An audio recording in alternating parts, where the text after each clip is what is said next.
Ja tässä on... Köntsä! Mikä köntsä? Sä olit Tero. Köntsä! Tero.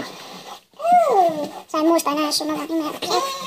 Sä et ollut köntsä, sä olit köppänä. Nyt sä oot Tero. Muista sen. Ja niin, on Tero ja Tero. Ja tänään meillä on vuorossa vitsipäivä.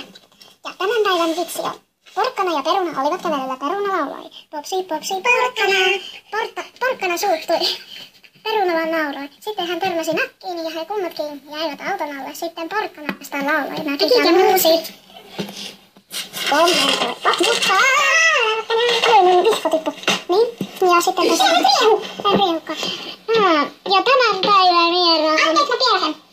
Tämän päivän vieraamme on presidentti Mikkes. No niin. Tervetuloa Mikkes Nutsi. Hyvää päivää. No. Onko tänään ulkomaailmassamme minkäänlaisia huolia? On. Hirveästi olen löytänyt tuolta polulta kaiken maailman saastekasoja ja roskia. Ja meidän banaanikone kaatui. Banaani huutaa, että meillä lähti ilma pois toisesta päästä.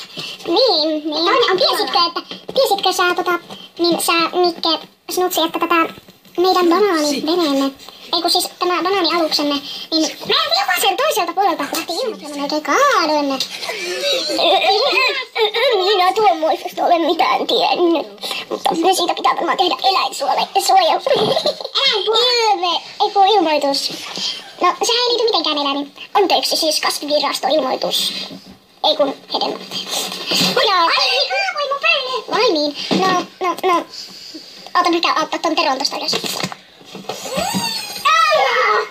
No niin, nyt. Niin, tätä. No niin, Tero, istupa siihen puolelle. Älä ove Peppu. No niin, ja tätä.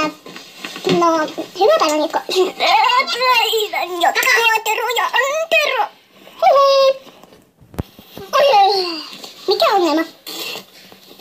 Mä kaaduin, mä kompastuin tuolta ja kylään teidän pitäisi pitää täällä siivous.